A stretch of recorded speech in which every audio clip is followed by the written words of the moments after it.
Hello and welcome to the daily current affairs discussion. So as you are all aware that every Thursday I, Snigdha Singla, take the current affairs related to your international relations and some history portions also. So here I am this week to discuss the important topics that appeared in your current affairs.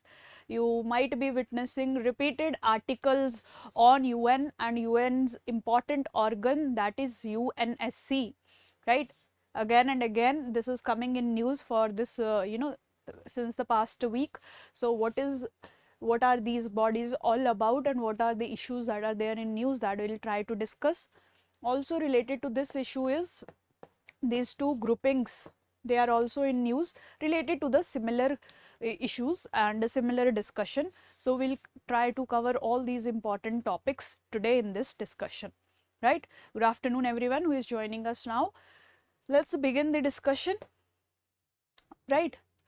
So yes, before we start our discussion on UNSC, let's see firstly what is UN all about.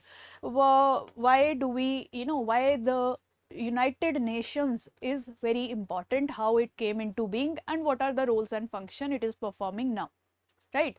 Now you see, the world has witnessed different kind of wars. From time to time when you study world history, you will see that the world has been witnessing various kinds of conflicts, some of them turning very heavily lethal and destructive, right? So now wars have been there in our history since long, and whenever a war happens, the attempt of the world is to prevent another such war from happening. ठीक है, हर बार कोशिश की जाती है हर एक war होने के बाद कि नेक्स्ट वॉर को अवॉइड किया जाए and the world could witness peace and stability. Instead of fighting, we try to ensure that peace and stability is established in the world, right? And for this objective, we establish some institutions, some organization or institutional mechanism we establish so that the objective of establishing peace and security can be achieved, right?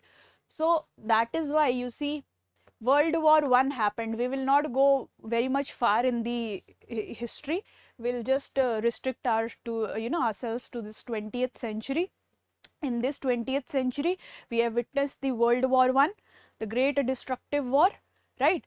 Now, after the World War I ended, all the countries of Europe knew that such war has to be avoided. It creates a lot of destruction, death, wastage of economic resources, and lot of disturbances it creates in the social order of the world, right? So to ensure peace and stability, an institutional mechanism was established after the World War I that came to be known as League of Nations.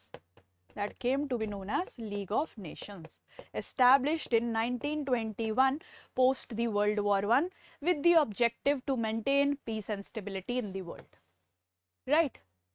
Now, League of Nations, for various reasons you will study in world history, was not able to perform the task that was given to it very effectively, as a result of which we saw another war happening, the World War II, that happened in the 1945, के around 1940s से शुरू होके till 45 it continued, right? Now another world war has happened. This League of Nations has failed to achieve the objective, so League of Nations was replaced by another institutional mechanism, a more robust mechanism that will again work on ensuring peace and stability, and that organization was the United Nations. The United Nations, UN, जो आज आपकी date में देख रहे हैं, the objective of this organization is now to ensure peace and stability in the world and prevent another destructive war from happening in the world, right? That is how your United Nations came into being, with the idea to ensure peaceful world, right? Now, that is what is written in here, UN is an intergovernmental organization whose stated purpose is to maintain international peace and security, right? UN is an organization where different governments from various countries in the world, they have come together to achieve the objective of international peace and security, right? For prelims perspective, the headquarters of UN is located at New York, right? The headquarters of UN are located at New York. Pre में ऐसे question पूछे जाते हैं, so that is why this is important, right? Now, so now we'll move to the objectives, aims of UN. One objective we have discussed, the larger objective, the larger vision behind having UN and bodies like UN is to ensure peace and stability in the world, to prevent another war, to ensure security interest around the region, right? That is the first objective with which UN was established. There are multiple other reasons, aims or objectives which are also, which are also at the foundation of UN, that why should UN be there? There are multiple other reasons. The second important reason is to protect human rights, to protect human rights, right? Now human rights, as you all know, you and me as humans, we have different kinds of rights. Political rights we might have, like voting, right? ऐसे ही right to food we have in India, that is even a legal right, right? So we as humans have different kinds of rights.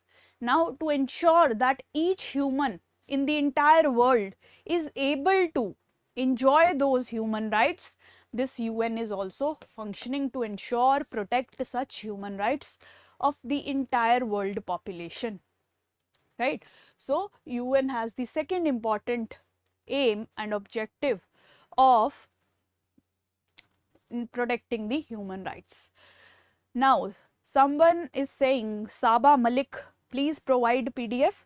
So we provide the PDF to these lectures in our Telegram group. Go join our Telegram group and you will get the, the PDF to this, the Raj Malhotra's Telegram channel, that you can join to get the PDF, right? Now the third important objective of UN is to provide humanitarian aid, right? UN has the objective of ensuring human rights. There can be places where human rights are not getting ensured, like let's say some African nations are there which are very, very poor, so the government there is not able to provide food to the population of that region, right? Now UN has to ensure that human rights are met, the food rights of those African population are met. So what will UN have to do? UN will have to provide some form of aid in the form of money or in the form of food itself to that population, right? So that is why next important objective of UN is to provide humanitarian aid wherever there is a crisis of human rights in the world, right? Like you take the example of Afghanistan.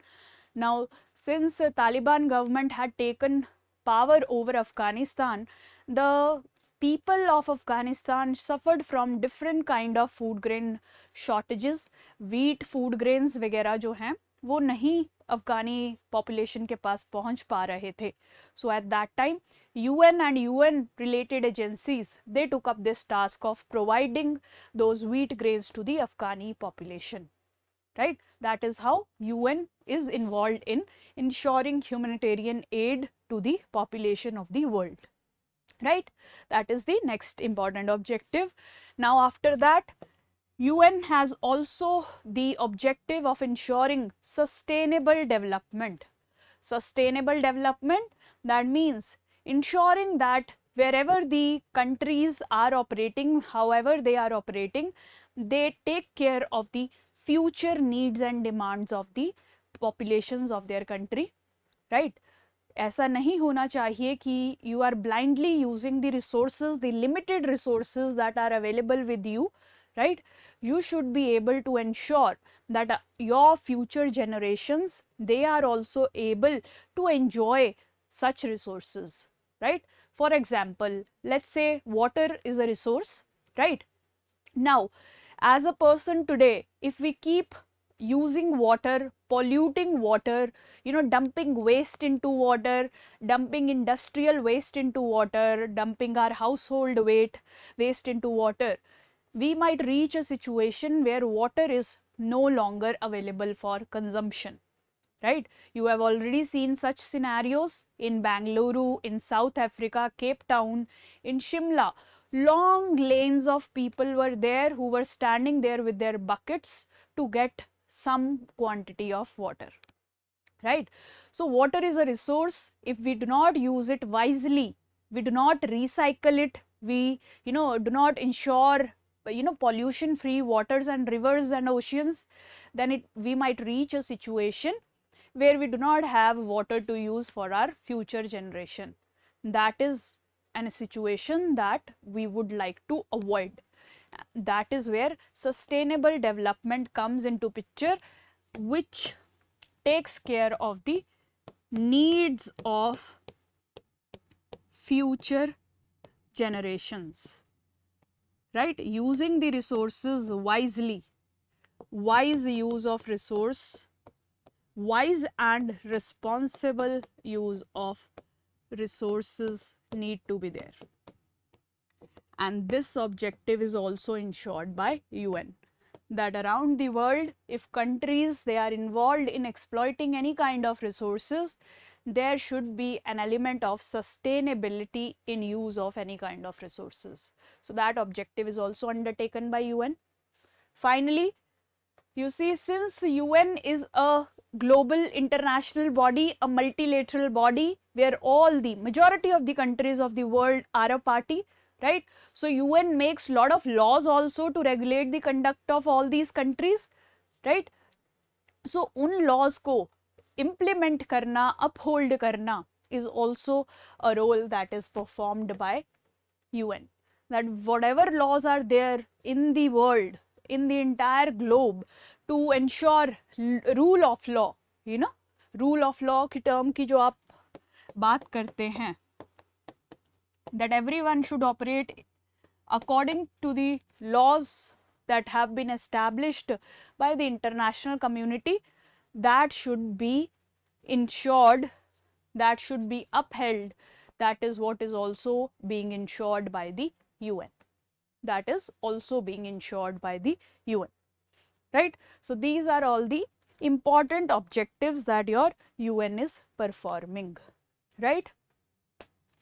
Now we will discuss the organizational setup of UN.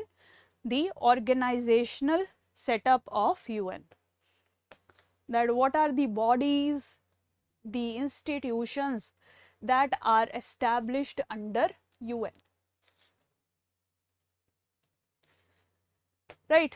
So you see, UN basically has 6 principal organs.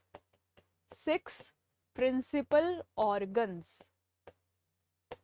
And UN also has several developmental agencies. Several developmental agencies like WHO, like UNICEF. This is for health. This is for your child rights. ILO for labor rights, right? So there are numerous such agencies that form or that are affiliated to the UN, right? Now these 6 principal organs, they are again important. So UN has such 6 principal organs. First is the UN General Assembly, right? All the members of UN are part of the UN General Assembly, and they are involved in discussing important matters of the world.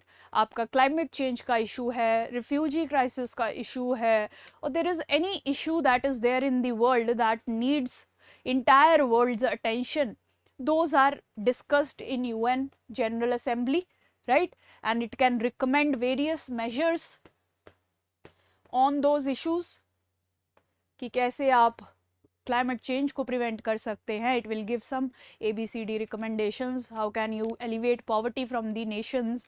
It will give ABC recommendations. So it gives you recommendations that you might follow or might not follow. They are not binding. They are just recommendations, right? Now, the next important institution or organ under UN is the UN Security Council, right? UN Security Council, right? Now, UN Security Council is involved in major powerful decision making of the world. We will discuss UNSC, after this UN in detail. So, this is the body that is involved in major decision making, and whatever decisions they make, they are legally binding on all the members, right? They are legally binding. They are not just recommendatory. The members have to implement the decisions taken by UNSC. That is a huge difference between the two, right? We will discuss in detail. You will get to know about other aspects of UNSC also, how these legally binding decisions is an advantage for UNSC and the members of UNSC, that we will know. So here every member of UN will be party to UN General Assembly time to time, but in UNSC all UN members are not there. Only 15 members will be there. Only 15 countries will be sitting in UNSC, right? Here all UN members, majority are there in the UN General Assembly, right? Now, the next important institution is the International Court of Justice. You can say the executive body, right? The judicial body of UN, taking up all the matters, judicial matters related to UN, right? So they can pass various judgments related to various cases. Their ICJ becomes important, right? Then there is a secretariat to oversee the secretarial works, ठीक है, जो भी paper work है, reports है, all that secretarial work that you see, research work, data extract करना, case studies, ground surveys, everything is done by secretariat, right? Then you have Economic and Social Council. Economic and Social Council, involved in managing the economic and social affairs of the world. And finally, you have the Trusteeship Council. The Trusteeship Council, which has been, you can say, disbanded since 1994. Iska objective tha, but that objective has been met in 1994. So since then, this is not really operational. 5 organs that are still operational.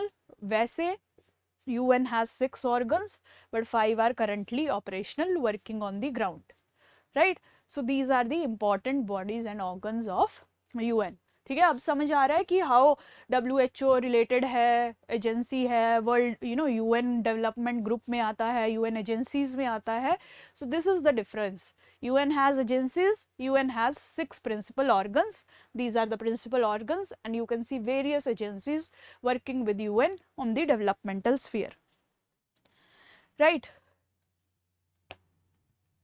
That is what is written here.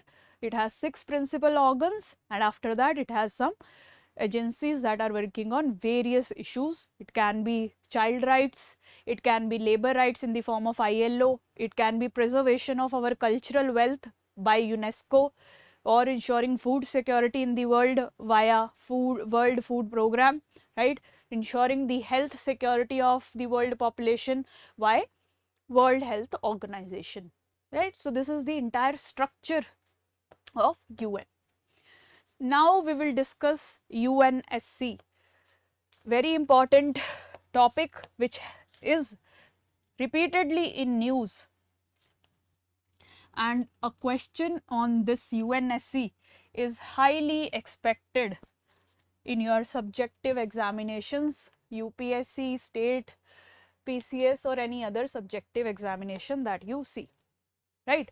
Now let's first understand the structure of UNSC, United Nations Security Council. Basically, the executive committee, you can say, the executive committee of UN that is involved in implementation of the decisions of UN. ठीक है, executive क्या होता है? That ensure implementation, right? So it is the major executive committee and major decision making body also of UN. Now let's just see the structure of UNSC. Right, now UNSC has 15 members in total. 15 members in total. Out of these 15 members, 5 are permanent members that are always the members of UNSC, also known as the P5 nations. Also known as the P5 nations. You might have heard about this P5 nations a lot in the news. Type in the comment box if you know that who are the 5 permanent members of UNSC. Right? ये आप repeatedly news में सुनते रहते हैं, so I expect that आपने कभी तो check किया ही होगा that who all are the members of P5. Tell me that.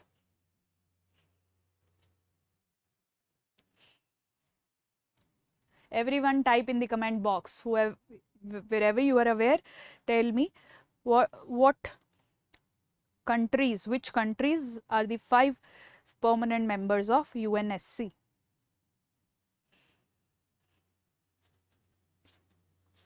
So Kanu is writing USA, UK, France, China, Russia. Yes, very good Kanu, very good Anahat. बाकी कहाँ है? If you know it, type it. So basically your USA, the greatest power, then your Russia, then UK or Britain, France, and finally China. These are the 5 permanent members. याद रखना है इनको. The permanent members have lot of powers in UN decision making. So ये countries के पास maximum power है in this international body. तो इनके नाम कभी भी भूलने नहीं हैं. Only then can you understand the larger geopolitical scenario. Right? So these are the 5 permanent members. Now there are 10 non-permanent members in UNSC. 10 non-permanent members. Non-permanent matlab they are chosen for 2 years on a rotational basis from the UN General Assembly. From the General Assembly or the UN General Assembly. जितने भी members हैं General Assembly के वो rotational basis पे non-permanent membership पे आते रहते हैं. एक बार जब non-permanent seat मिल गई तो 2 साल के लिए वहाँ रहते हैं. Then another nation will gain the membership and other nations will get the chance to be part of UNSC. To be part of UNSC. Right? I hope this is clear.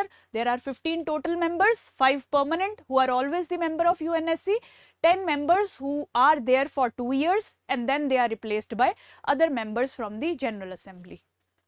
Right? Now,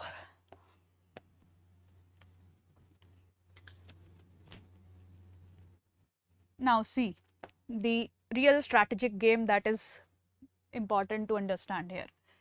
All the decisions of UNSC need 9 out of the 15 votes to pass.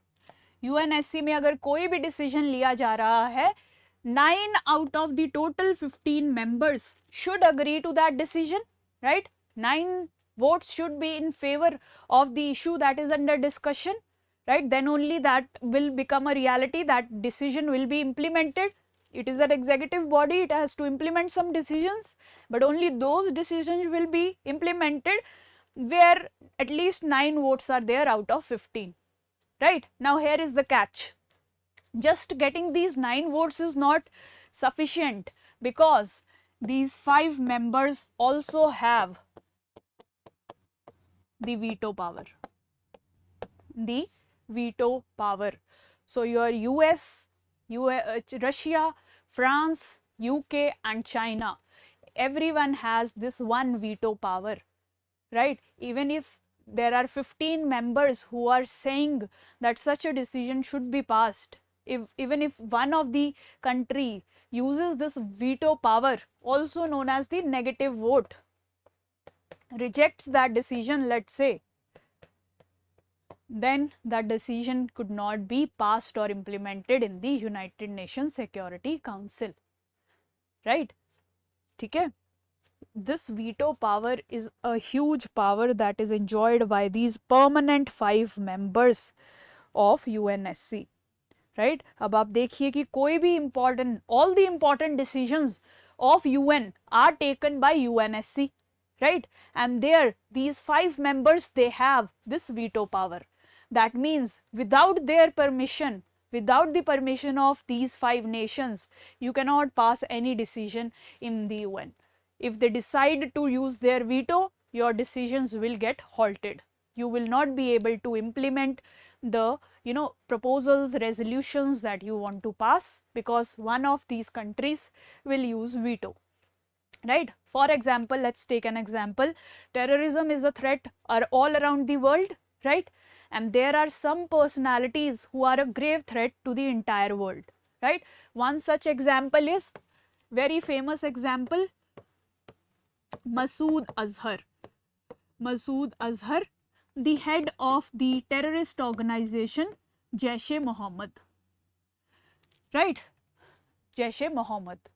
Now, India for long has been trying the in the United Security Council to get this terrorist blacklisted, so that the funding or other facilities that are being received by this terrorist, that can be counter-checked, right? So India has been for years introducing such proposals where this person can be blacklisted, right? But now you see, here is a member, that is China, that has the veto power. It has been constantly using that veto power to reject the proposals put forward by India in the United Nations Security Council regarding this Masood Azhar, right? जब भी India इस इंसान के against, इस terrorist के against कोई initiative लेने की कोशिश करता है, उसे ब्लॉक कौन कर देता है? The permanent member China with its veto power, right? So even if all the other countries will say, yes, that let's ban this personality, let's black this personality, the decision will not go forward, because here this permanent member China, it is not letting you do that. It is using its veto power to stall or to stop the proposal that you are trying to present, right? So that is why this veto power is at the heart of entire discussion, all the articles that you see, right? Permanent membership, non permanent membership, ये सारी terms आप बहुत इन articles में पढ़ रहे होंगे. I hope it will be clear after this that what is permanent membership, what is non-permanent members, what is the veto power, and how it is very relevant for the countries who have got this power, who have received this power. इनकी मर्जी के बिना आप कुछ decision नहीं ले सकते, right? Otherwise they are going to use their veto power, right? So that is why this issue is been news, right? Now veto, we have seen that these members, they have veto. Now let's see that what are the issues with this veto. हमने थोड़ा तो discuss कर ही लिया है. Let's just see in point wise fashion what are the issues that we witness in this idea of veto power. In this idea of veto power, what are the issues? The very first issue is that it is very undemocratic. It is very undemocratic, right? Democracy means the majority of the people, they should agree to a decision and then that decision should be passed. But you see, veto is allowing only a few permanent members to impact decision making, right? Even if the majority is saying that ban Masood Azhar, that won't happen, because this veto power has provided certain privileges to a few nations, right? So this veto power is very undemocratic, right? It is not taking into consideration the view of majority. अगर सब कह रहे हैं कि वो terrorist है और उसे ban किया जाए, blacklist किया जाए, why should that not happen? Don't we need democracy at international level? हम पूरे वर्ल्ड में डेमोक्रेसी की बात करते हैं. Why not that democracy at the level of UN? Right? So this veto power is very undemocratic tool that is present in UNSC, and that is the first criticism or issue that arises with the veto power. Right?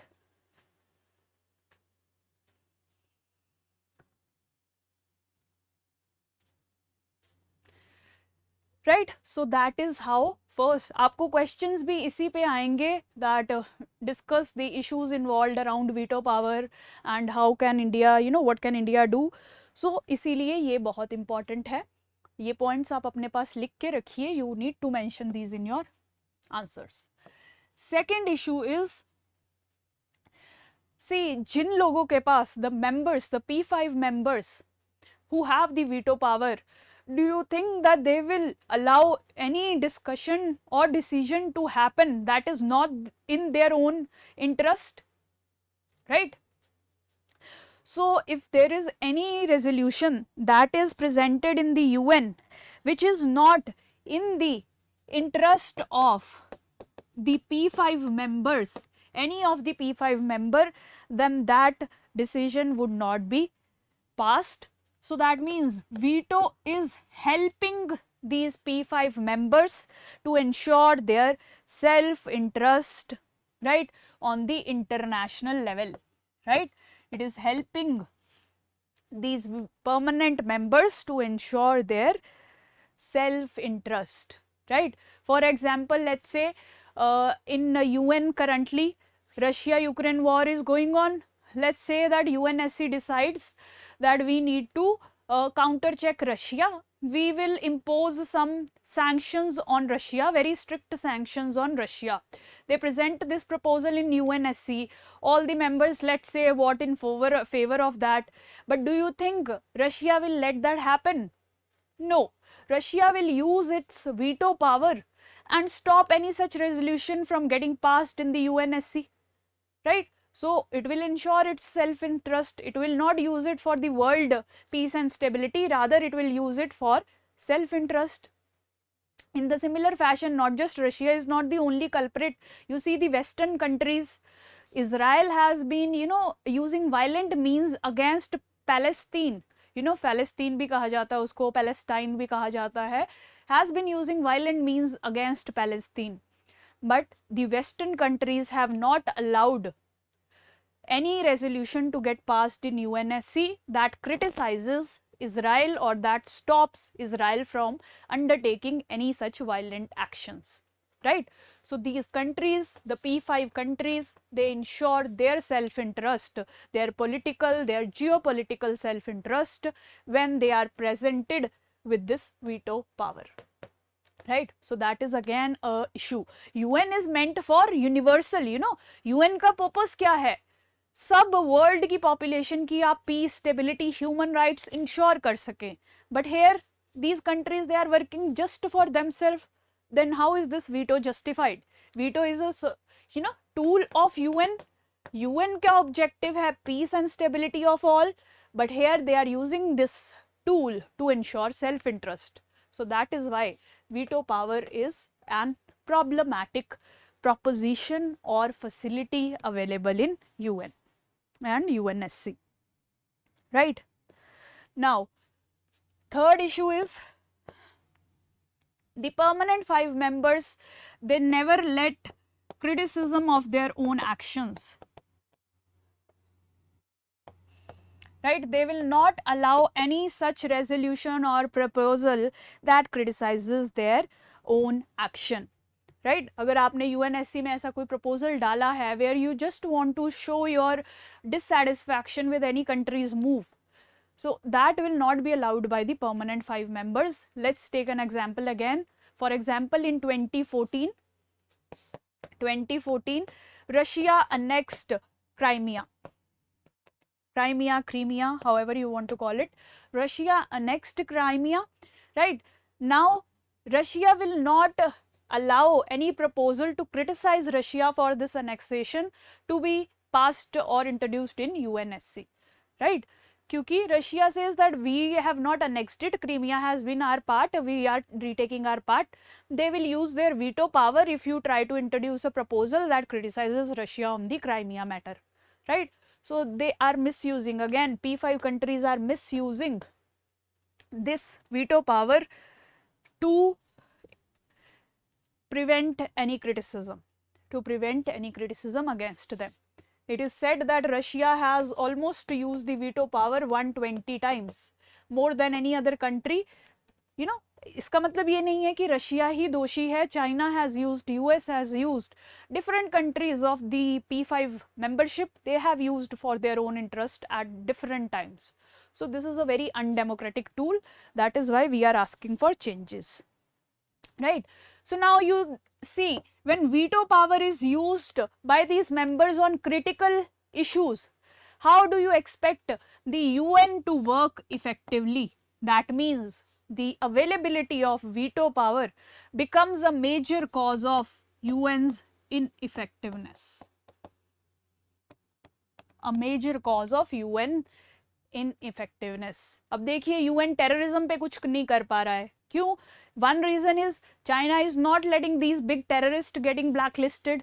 ठीक है, वो आराम से operate करते हैं, funding use करते हैं, right? जो मेजर्स लिए जा सकते हैं, they are getting vetoed by such P5 members.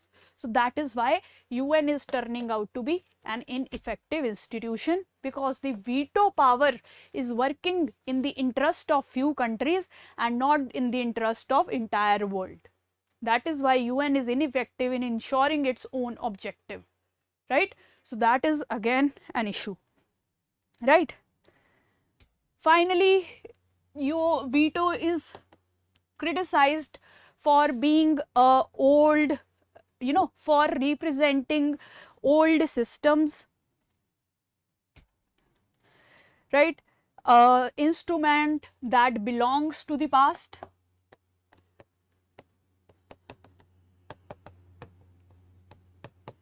Right, you see, now the world has changed a lot. The world powers have changed a lot.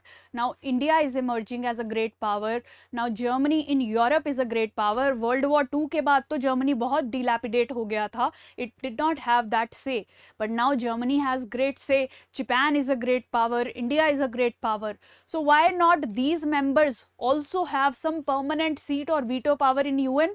If you have to have such a veto provision, then these important countries should also get important say, right? That is not even available in this organization, because this organization is following the past ways. It has not changed itself, reformed itself for 75 years for which it has been existing, right?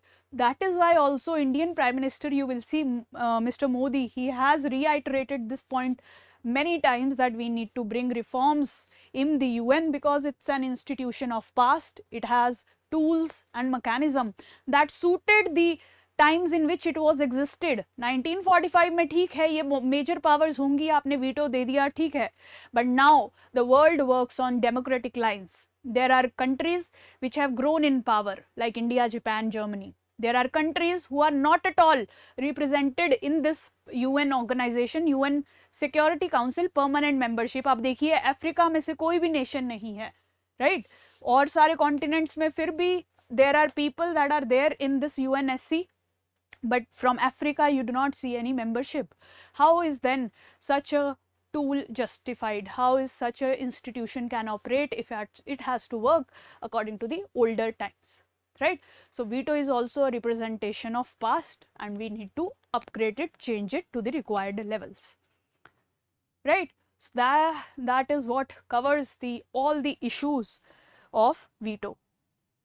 ठीक है, ये points अच्छे से लिख के रखिए. These are very important for you, right? Now since veto power में इतनी सारी issues हैं, that is why you see this is the structure of UNSC generally. So see, because there are issues with the veto power, so various countries have organized themselves into various groupings that are seeking reforms in the veto power, that are seeking reforms in the idea of veto power. या तो इसको खत्म ही कर दो या फिर और countries को एक्सटेंड करो. That is the debate that is going on, right. खत्म कर दो तो कोई भी नहीं कहता, और कंट्रीज इसका पार्ट बनना चाहती हैं. That is why these groups have appeared, the G4 group and L69 group, right. G4 group क्या है? Basically these four major countries, that is Brazil, Germany, India and Japan, right? They are laying their claim to the permanent seat of UNSC. They are saying that we should also be included in the permanent membership of UNSC. We should also be made permanent members because we are vibrant economies, we are also vibrant democracies, we are being underrepresented, so include us into the permanent membership, right? That is what G4 is. Now there are different oppositions also coming. अब ये इन्होंने तो कह दिया कि हमें permanent member बनाओ, but do you think all the countries will support their participation? No. आप देखिए इंडिया को oppose कौन करेगा?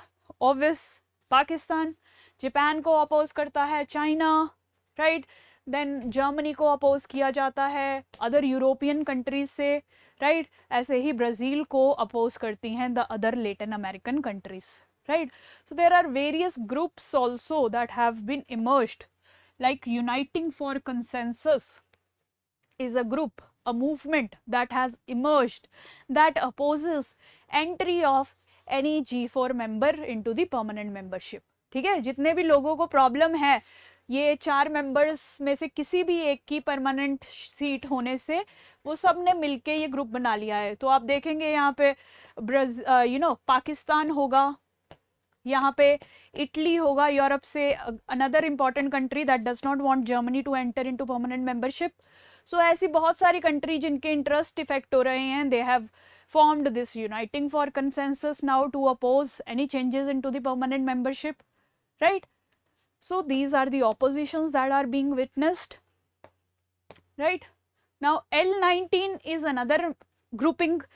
ये है grouping of the African nations. They say that we are not being represented well in the permanent membership. ठीक है, P5 में आप देखिए या तो एशियन नेशंस हैं या यूरोपियन नेशंस हैं या अमेरिकन नेशंस हैं, but there is none that represents the African continent, right? There is none that represents the African continent. So these are 69 countries that have come together to form L69 to ensure the interests of African nations, right?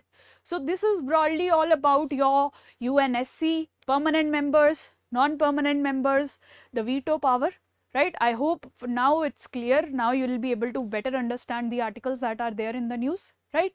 On this lines, try to write the answer to this question, right?